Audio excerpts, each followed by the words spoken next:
Hi, this is Mariah Gullo from The Hollywood Reporter, and I'm in studio with Kevin McKidd today. How you doing? Kevin. Good to see you. And you. So we're here to talk all things Grey's Anatomy, and I just want to kick it off for the Grey's Anatomy fans. I want to give them what they want. We're wrapping up on season 14. Yeah. Can you give me a word or phrase, just a little tease about what's happening, how the season is resolving? A word or phrase, I would say, this show is 14 seasons. It's a complete miracle. I mean, very rarely do shows go for 14 seasons. It's a thing to be celebrated. So I would say our finale is going to be, in a sense, very celebratory. Celebratory. I like that. Very nice. Yeah. That's a good tease. So you direct a lot of the episodes for Grey's Anatomy, so you have a different perspective than just being an actor. Right. I know that Shonda is kind of tight-lipped about where things are going, and she'll only say as much as an actor needs to know. Right. But as a director of the episodes, do you get more information than your fellow co-stars? You do a touch. I mean, again, the whole point of the show is to keep the audience surprised, and also to keep us as the actors surprised, so we're not meant to know exactly what's coming. Yeah. So I think it really works well because it keeps a lot of that interest and intrigue for the audience, but also for us as the actors.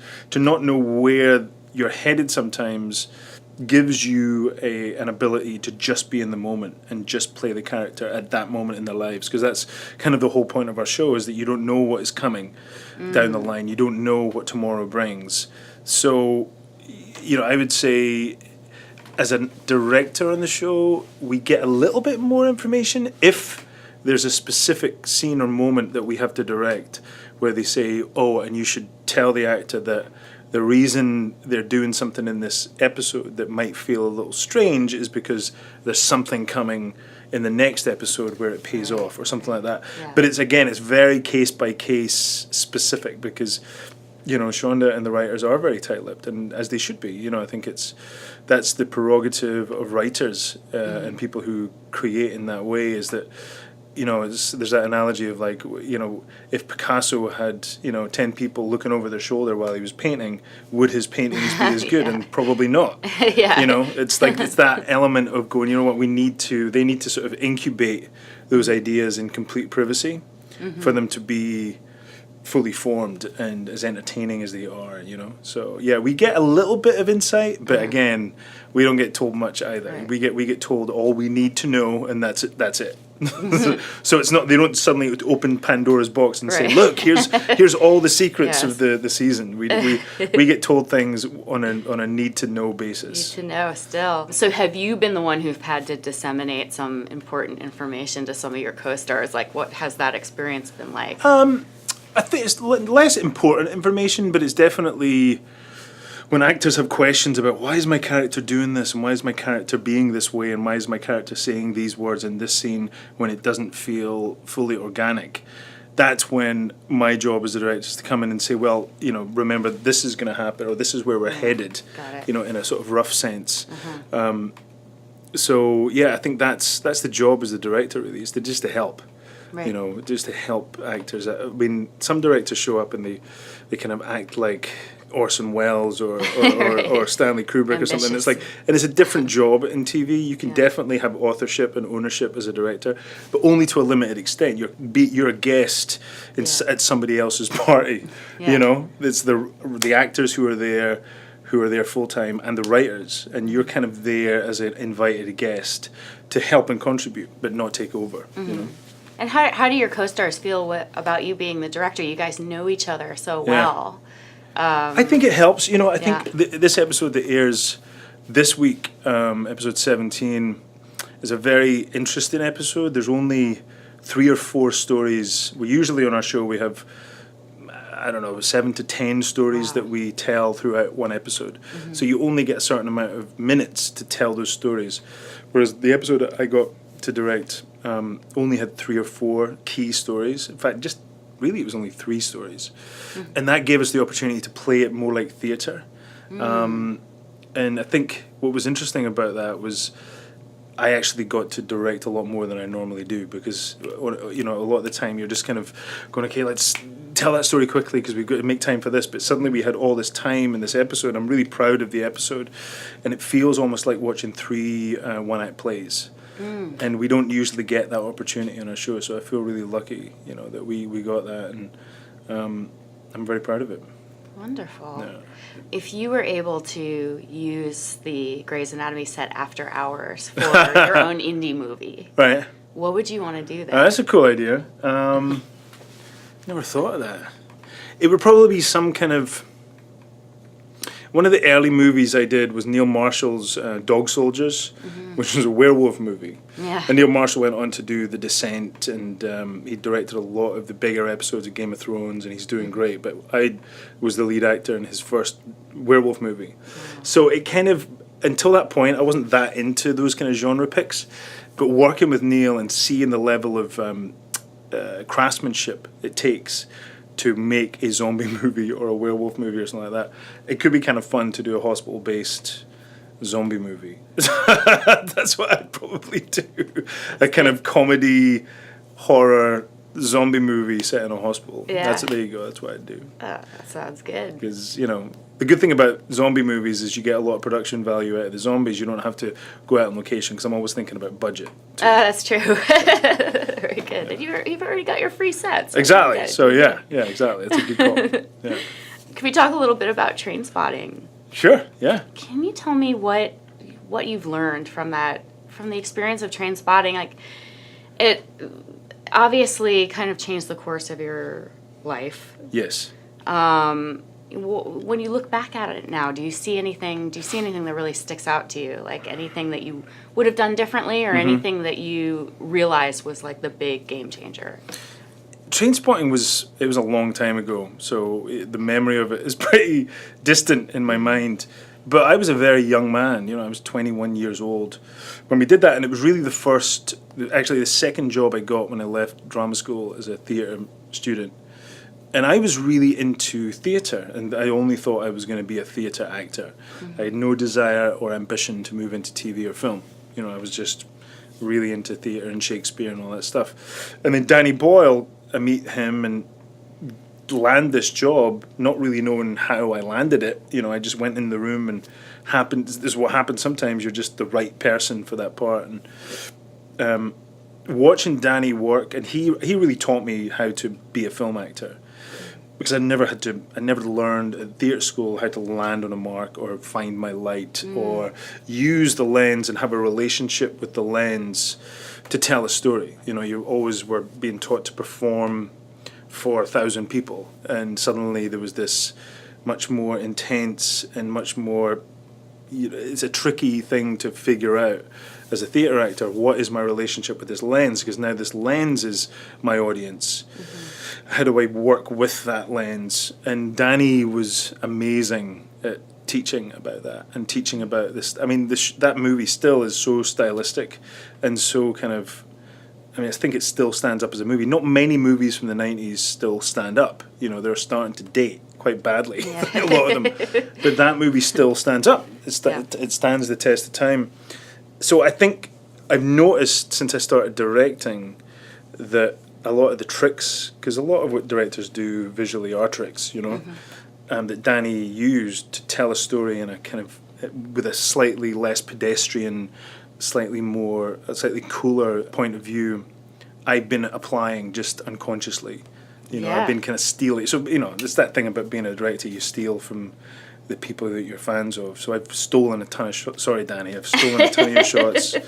I've stolen shots from you. I've stolen shots from probably most directors that I've worked with. You know, I got to work with Ridley Scott a few years after that.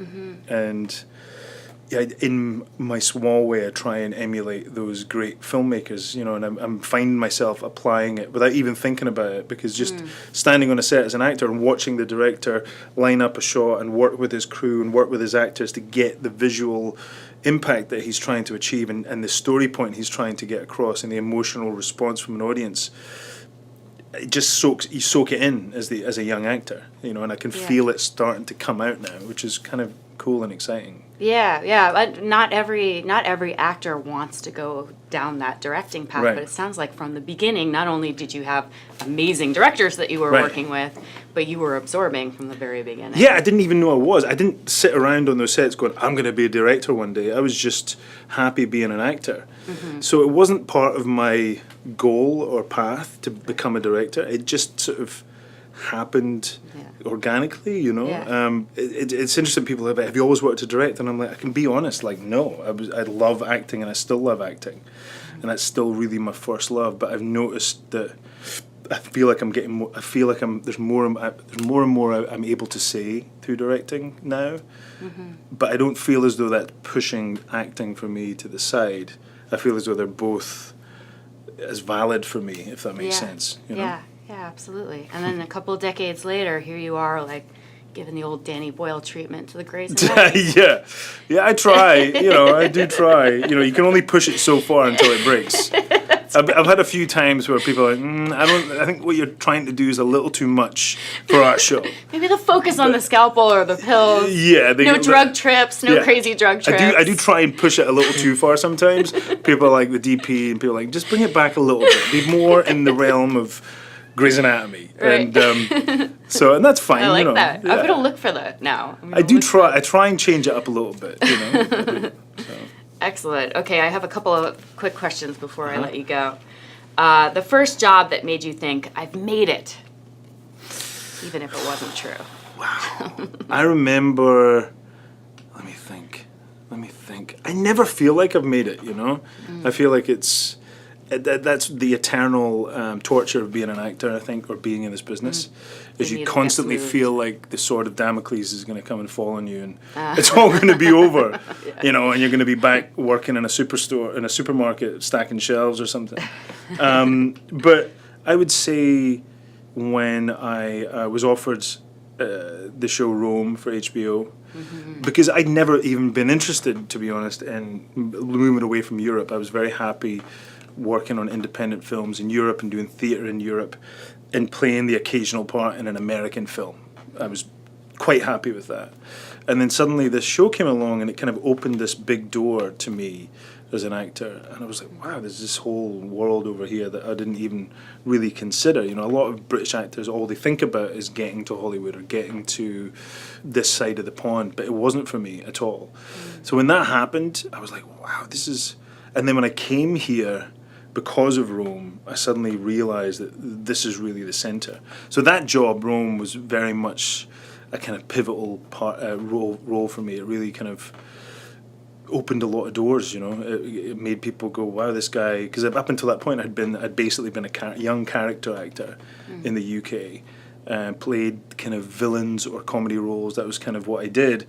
And suddenly I was kind of considered as this leading man type character. And that was a game changer for me, for sure. Yeah. Best day on the set of Grey's this season? There was the episode that airs this week.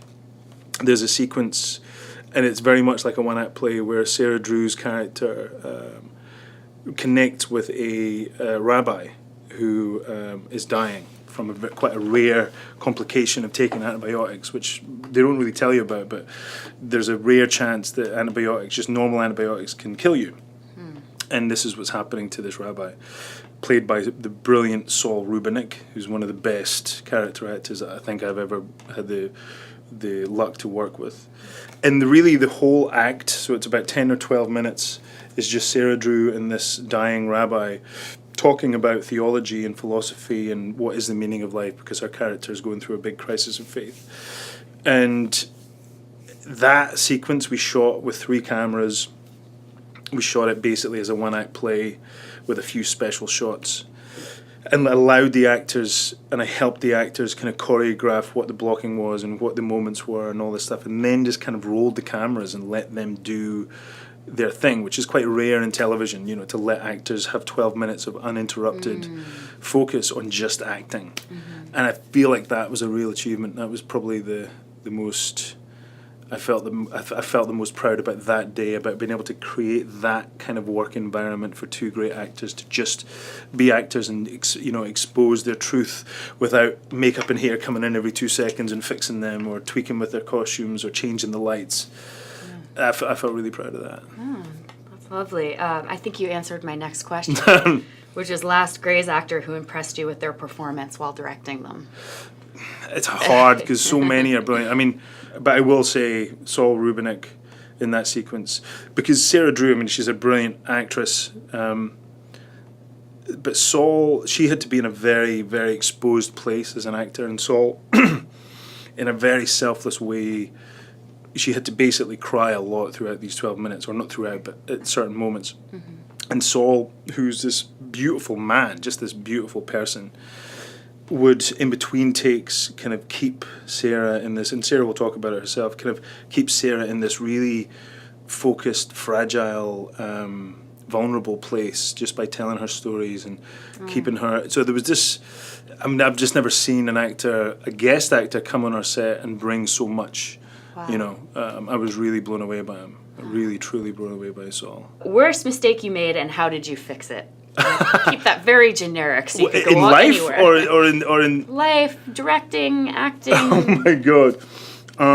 Career. Worst mistake I've made and how did I fix it? I made tons of mistakes as a director, and that's part of the trick is you have to tap dance, like you shoot a master and suddenly you realize that you've done the coverage on the wrong side of the line, or you've backed yourself into a corner and there's nowhere to put the cameras, and then you have to really tap dance at those moments and get out of the fix that you put yourself in, And I've done that quite a few times, but luckily the DPs have usually come to my rescue and said, "Hey Kev, we'll put the cameras here, you'll be fine. Yeah, you can wipe your brow." But I do that a lot. I'm like, right. "Hey, how about we put the cameras here?" And they're like, and then we do it, and I'm like, "Oh no, this doesn't make any sense visually." So I've done that a lot. Yeah, that's pretty bad. It takes a village. It takes a village. You have to know, and also I think to be a good director, you have to be very willing to admit that you're wrong and admit quickly.